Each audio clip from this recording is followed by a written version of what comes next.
Hello crafters, I'm Jan B and I'm an independent Stampin' Up demonstrator. Today I'm going to show you how I made this pouch. First of all, I'd like to explain to you the background behind this pouch. I made these and sent them out as my handmade thank you gift for my March online customers, and I thought I'd make a video to show you how they're made. Unfortunately, between the time that I sent these out to my customers and the time I was ready to make a video, we'd had the retirement list from Stampin' Up of the items that are in the current catalogue, which will be retiring on 31st of May, and unfortunately the mini treat bag dies are retiring, which I'm very sad about because I've used it so many times. It's been absolutely fantastic. And I thought, oh well, no point making a video. But then I thought, well, what would I do once this is retired? And I thought, well, I'd make my own, wouldn't I? So while I've still got the dies here, I've worked out how to do this, and this is what I'm going to show you. First of all, I'd just like to show you the actual dies, what are leaving. And that's, you get these two here, which I cut these two shapes. You may want to go onto the my online shop and actually see if you can buy these still.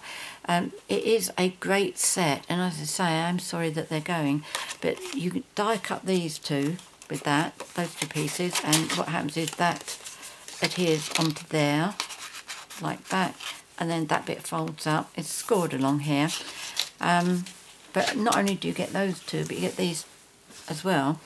And this one here, which is says for you, I have used that loads of times. I've used this one and this one. That one I've used. I don't think I've used those, and I'm not sure I've used Enjoy either. But the bow, which I've also used lots of times as a bow, but I've also used it for the tails. I've been using it as antennae for my butterflies. Absolutely gorgeous, brilliant set, but I have to agree it has been around for quite a long time, so it's probably time for something new. So I'm going to show you how I made this. That one's empty. I think this one's still got a gift in it. This is my last one left over. And inside the gift was a handkerchief. Every month I send my online customers a handmade thank you gift. And this was for my March customers. Always trying to think of something different, something worthwhile having. So that was March. So I'm going to show you this. A couple of differences between mine and the one from the die is with the die you get a seam down there. As you saw, that was cut as two pieces. Mine is one piece. So that's a fold and that's a fold. We've both got a seam down here, but also on here there's a straight cut for the corner, but I've done a rounded one, which I think looks nicer. Okay, but the one thing this has got, which I don't, and that's the serrated edge along there. As far as I know, there's nothing coming in the new catalogue that I'll be able to use that for, use to do that. But you never know. I haven't seen all the dies closely, so the jury is still out on that one. So this is what I'm going to show you how to do. The tassel there was from the Sweet Soiree embellishment kit. I've only got one of these left, and I wanted to save this for the bag, the pouch that I make in the video.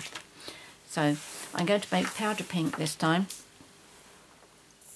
and this is the second take, so I've already done my score lines, but I'll pretend to do them with you anyway.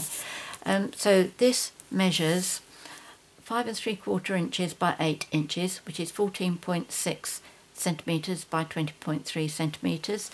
You will also need a scrap of powder pink, a scrap of Whisper White, and a scrap, I know this is bigger than a scrap, but a scrap of Dazzling Diamonds Glimmer Paper. So first of all, we're going to need our scoreboard. If you use your trimmer for scoring, that's fine. So let's make sure I put this back into the right place.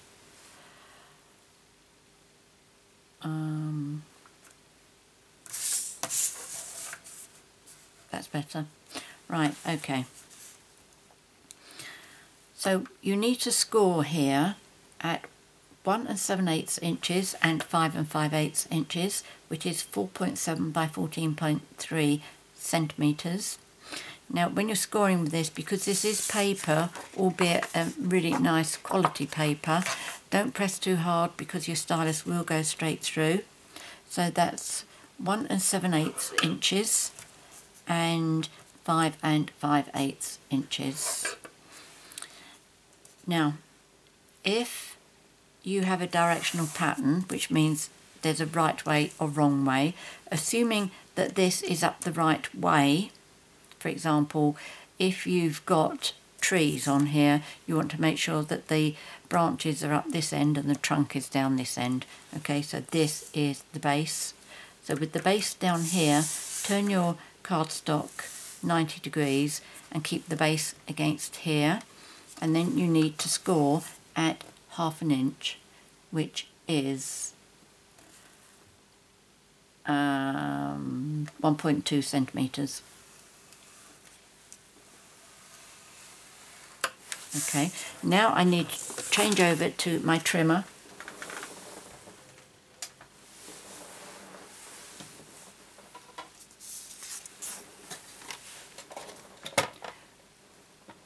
Right, that's it.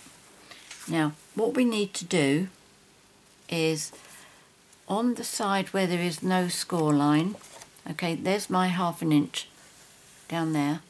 So I'm going to work on this clear one, and I'm going to line that up at 3/4 inch over here, which is 1.9 centimetres. Okay, so that's my 3/4 inch. Make sure it's all nicely straight. You can tell by the lines. Now, with your cutting blade, you need to cut from that score line down to that score line. Don't do anything on that top bit nor the bottom bit, just in between the two score lines. Now, because I can't get my head right over this, I'm going to cut it short, and I'm going to finish it off with scissors. Okay, so you want, that should be at 1 7/8 inches, and it should come down to 5 5/8 inches.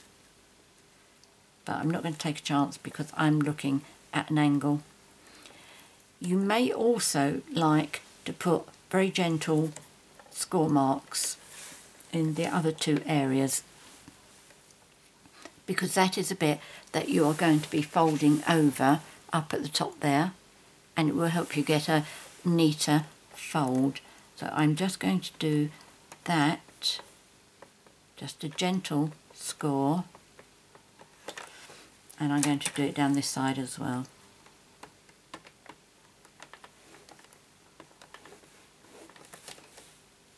Yes, that's good. Okay, so that's all you need to do on there. Now, with your scissors, on the piece where you've cut, you want to remove that piece. So if you cut on your score line, if you've cut yours precisely, that will meet up and that will fall off. Mine hasn't, because as I couldn't see it properly, I said that I would cut it short, and I have cut it short. So I'm just going to finish mine off with scissors.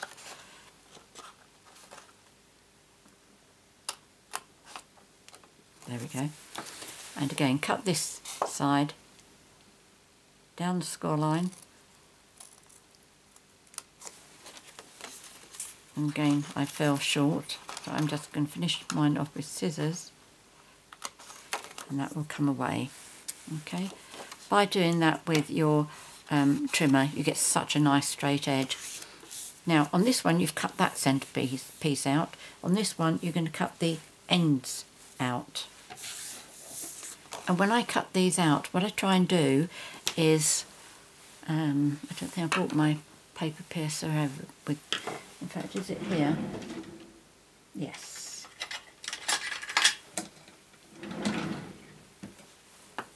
Right, where the score line is, you get little valleys, trenches, whatever.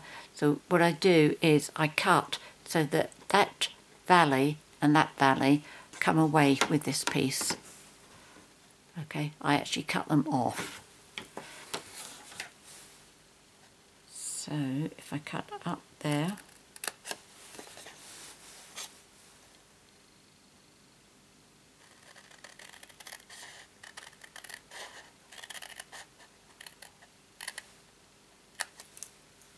okay, so I don't have any of the score mark on here at all. It's all on here. I'm going to do the same the other side as well.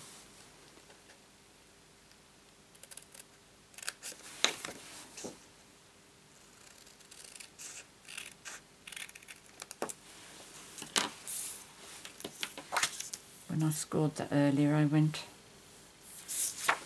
out of the channel. I'm going to tighten that, tidy that up because I didn't cut it very straight.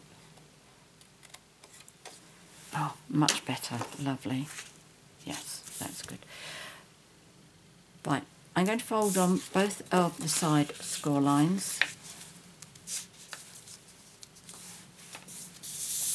Now, because I have cut away the let's concentrate on what I'm doing. That doesn't look very straight. But because I cut away the score, the valley bit on there, as that's coming over, you can see the valley there. So when this one folds over, it's going to fold over a lot easier. It's not going to be cramped by this. Now I'm going to round my corners so that they come round like this. Just makes it look a lot tidier. I am using our new 3-in-1 corner rounder. We have a corner rounder on there.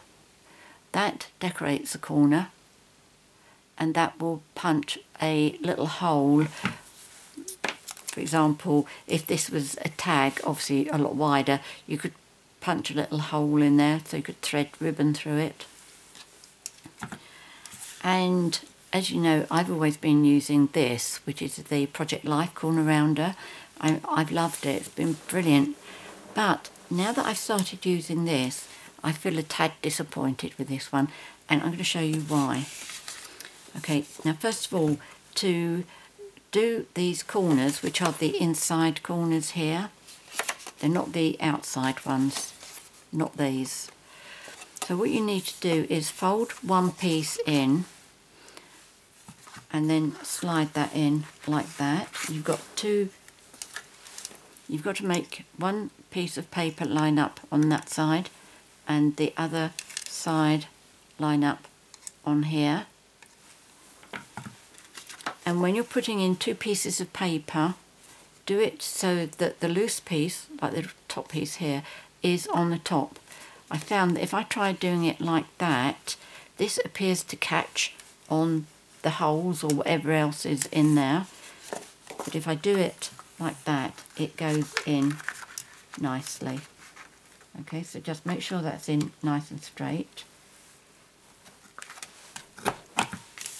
Okay, not difficult to do.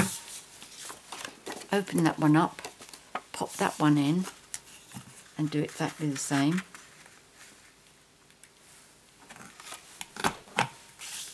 Okay, now before I move on, let me show you why I'm, in fact, let's use that piece, why I'm not so happy with this one now. I'm sure it'd be okay in certain jobs, but let's do that, then you've got a complete white piece. Right, so that's the corner with this one. If I put that, I need to put it underneath. If I line the sides up there, can you see how much more curved the new one is? I've always felt that the corner, the Project Life one has been a little bit of a tight corner, but it's only now that we've got the new one that it really notices. No doubt after I've been using this for some time I won't even notice, but that is quite a tight corner. This one is a lot more curvaceous. Right, okay, now we also want to do the same at the bottom here. So again, fold one piece down, slide it in. There we go.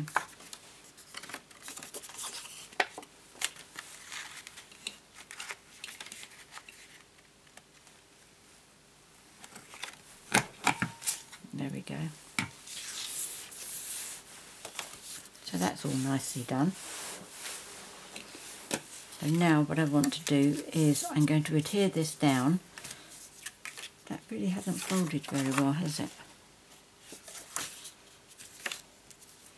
Never mind, it's going to get covered up. I'm not going to worry about that now. Right, I am using red sticky strip. Not something that we use, but I do prefer red sticky strip. So let's...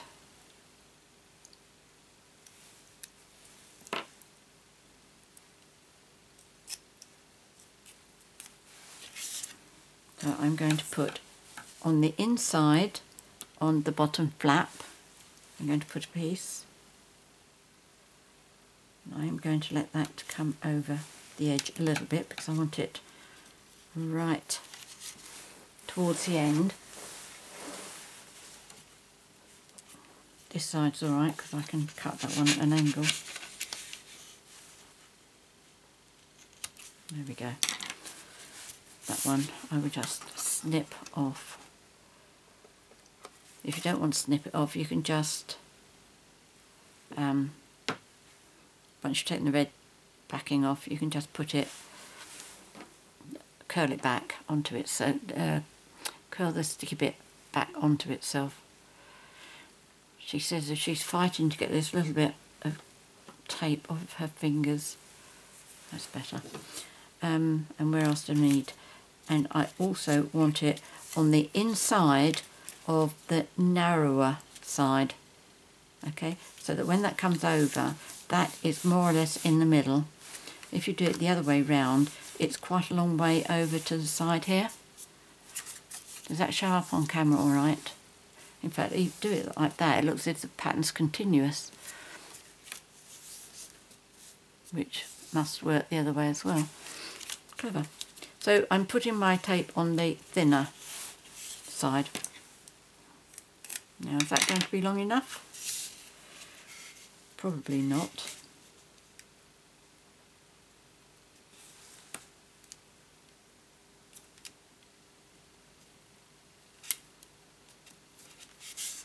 Never mind.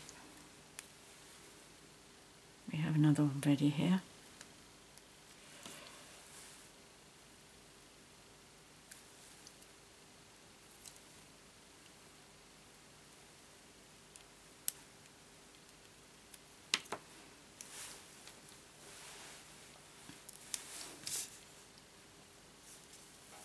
Just for the sake of an inch or so, look at that.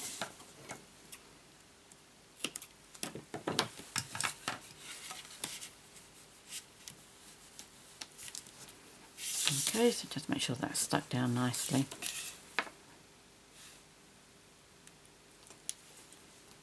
No, don't do that one first, do the sides first.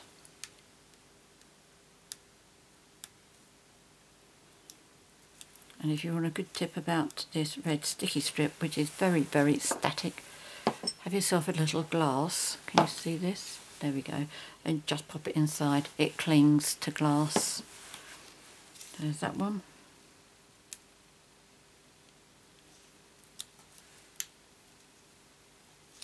That one. Bring it back, just show it does work. Pop it in. Nice and easy. Look at that. So fold the big side in, make sure that that's all lining up there.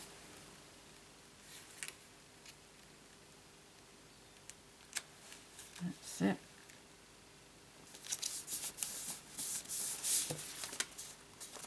I've cut this wrong somewhere.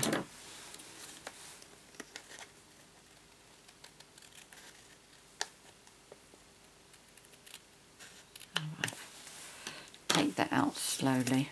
I don't think that's going to notice. Right, now we're going to do this one. Now one thing I don't recommend is don't try and flatten this down to get this bit over, because if you're putting something in like the handkerchief, you want it to be a little bit bulbous.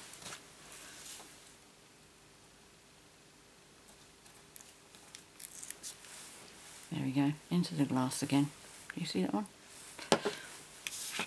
And now I'm just going to hold the end down there, fold this over, okay, and if I'm lucky, that's a little bit, yeah, you see how it's not tight, flat, so my handkerchief will go in there brilliantly.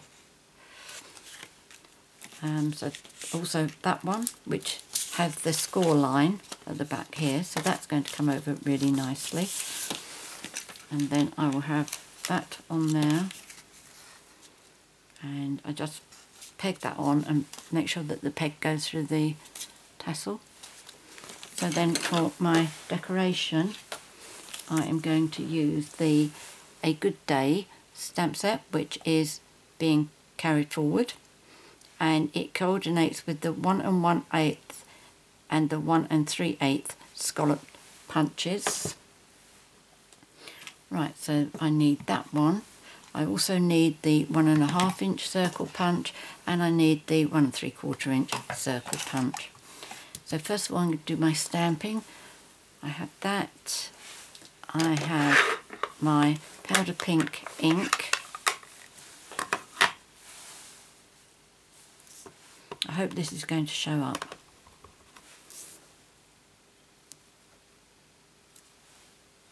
It's quite pale, but that's okay. That's fine by me. So this one I'm going to punch out with the 1 3/8 circle punch, which fits in there absolutely beautifully. Okay, see that? Yep.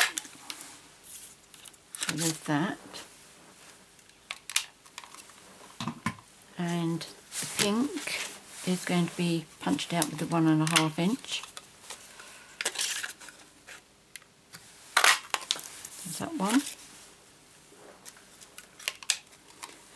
And then the 1 3/4 inch I am going to punch out from the Dazzling Diamonds Glimmer Paper. But I have a tip for you on this. Don't try and punch out right close to the edge. Well, it probably would work if you've got enough strength on it, but what happens is, because there's not enough paper all the way around like there is here, it just sort of slides through that bit there.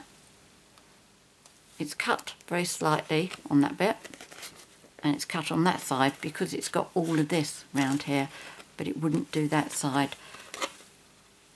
So I have effectively, in my quest for economy, trying to save paper, I've wasted all of that. On this one I've only wasted that little bit, which is the kind of bit I save for bows, not bows, stars and what was the other, hearts, that's right. So make sure when you put your punch in that you've got a sensible gap all the way round. There we go. Okay, it works brilliantly then. Although I have to take 2 hands to do it because of my wrists, I can still do it. So what I'm going to do is I'm going to put the sentiment onto the pink cardstock. There we go.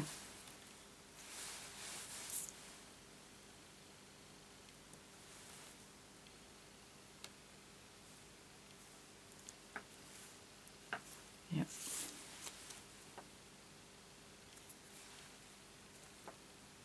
Good. And then I am going to pop this onto glue dots.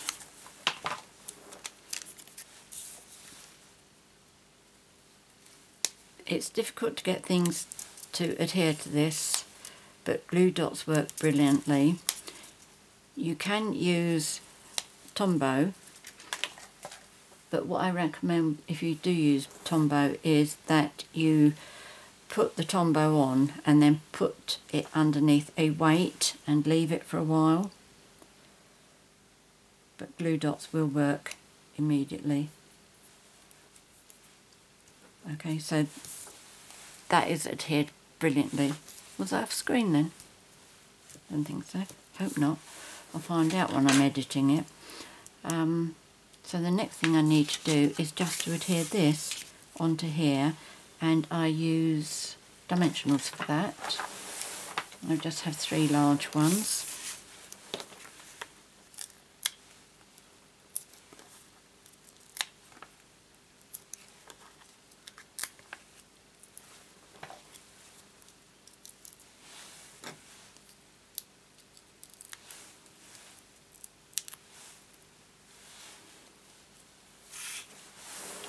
Tweezers. And just pop that in the centre. Had a little bit, oh, get off. Had a little bit of black there. So let me put my handkerchief in there.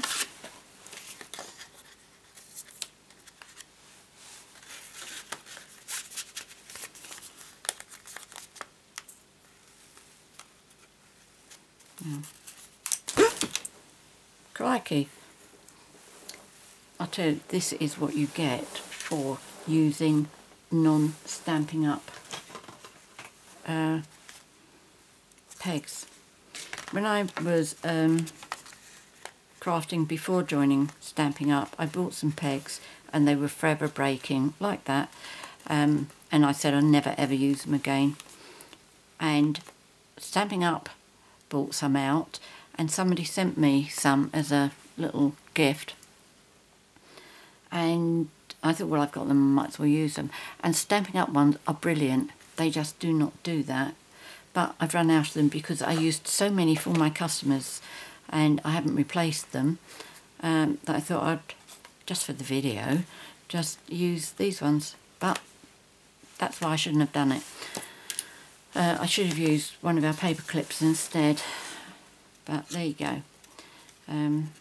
That's a lesson for you in not buying. What happens if you don't buy Stampin' Up products? You have been warned. Anyway, there we go. -1 peg. I should have brought some spare ones over anyway, but there you go. These things happen. I hope you've enjoyed today's project. If you really like this, do go to the clearance rack, not the clearance rack, it's not there, on the last chance products, because that's where that will be. It has been a fabulous die, it really has, I've loved it. But this is going to be my alternative going forward. It's entirely your choice, whichever way you'd like to go. So there we go. Many thanks for joining me today. If you have any comments or questions, please leave them in the box below the video. I'm always happy to help you, and I love to hear your comments. If you'd like to purchase any of the products that I featured here today, apart from these lousy non-Stampin' Up pegs, there's a link to my 24/7 online Stampin' Up shop in the box below. I'll also put in the box below a list of the products that I've used and the measurements and where you need to do the scoring, etc. All in the box below. If you've enjoyed watching my video and would like to be notified each time I upload a new one, please subscribe to my YouTube channel by clicking on the subscribe button. And finally, I'm very lucky because a lot of my subscribers share their projects with me, and I always think it's such a shame that it's only me that gets to see them because they're beautiful. So what I've done is I've set up a Facebook group called Happy Crafting, which is a place where we can all share our projects. They don't have to be just projects that you've done because you've been inspired by, you know, a video that I've shown. I'm very interested to see any of your projects or all of your projects, and then there will be a lot more on there than I actually make videos for as well. Likewise on my Facebook group, Facebook page rather, I put more on there, and my blog of course is the one place where I put everything. So many thanks for joining me today. All the links will be in the box below. Until next time, happy crafting. Cheerio.